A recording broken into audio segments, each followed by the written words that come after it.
کیا ہے؟ عصر کہتے ہیں زمانے کو، لیکن مفسرین کرام نے عصر سے کیا مراد لی ہے؟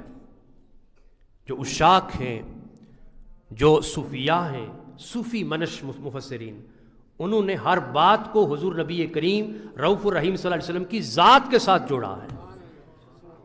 اب بظاہر ہم عصر سے مراد لیتے ہیں کہ عصر کہتے ہیں زمانے کو، لیکن انہوں نے کیا کہا؟ انہوں نے کہا، مفسرین کا ایک قول یہ ہے کہ والعصر، زمانے کی قسم۔ عصر سے مراد مفسرین کرام نے تاجدار رسالت مآب صلی اللہ علیہ وسلم کا مخصوص زمانہ مراد لیا ہے کہ حضور سرور کونین صلی اللہ علیہ وسلم کا زمانہ خیر و برکت سے معمور زمانہ ہے۔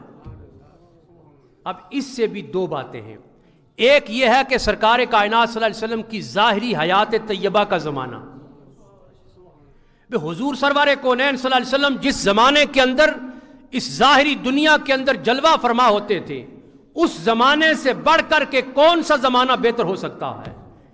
جس زمانے میں حضور علیہ الصلوۃ والسلام سانسیں لے رہے تھے، جس زمانے میں آقا علیہ الصلوۃ والسلام زمین پر چل پھر رہے تھے، جس زمانے میں سرکار کائنات صلی اللہ علیہ وسلم صحابہ کرام کو اپنا نورانی مکھڑا دکھاتے تھے، اور ان مجلسوں میں آقا علیہ الصلوۃ والسلام اپنا جلوہ دکھا کر کے نور نبوت سے ان کو مالا مال کرتے تھے، اس زمانے سے بڑھ کر کون سا زمانہ ہو سکتا ہے؟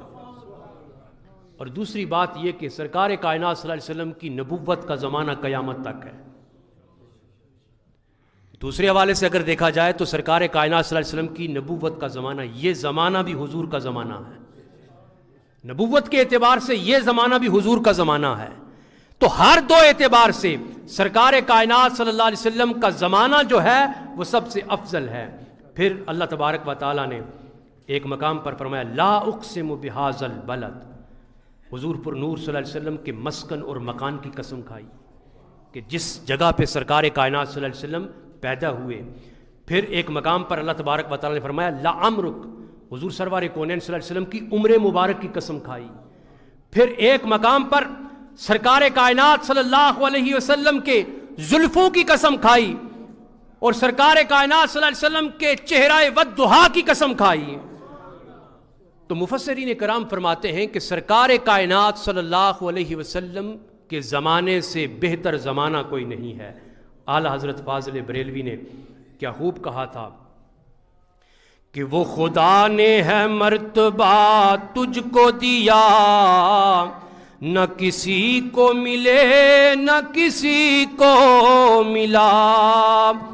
یا رسول اللہ صلی اللہ علیہ وسلم، وہ خدا نے ہے مرتبہ تجھ کو دیا، نہ کسی کو ملے نہ کسی کو ملا، کہ کلام مجید نے کھائی شہا تیرے شہر و کلام و بقا کی قسم۔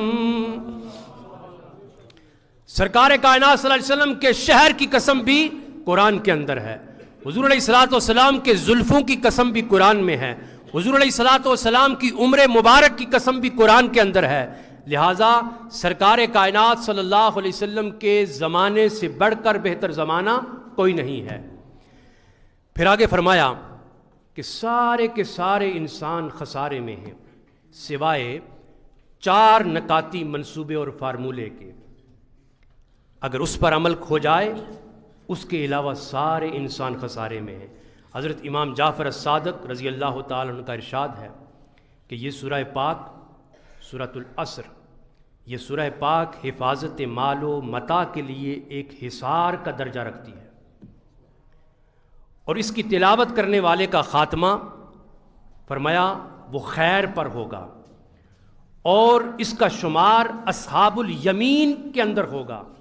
اصحاب الیمین کہتے ہیں کہ جن کا نامہ اعمال جن کے دائیں ہاتھ میں دیا جائے گا، یعنی سورۃ العصر کی تلاوت کرنے والے کا شمار اصحاب الیمین میں ہوگا۔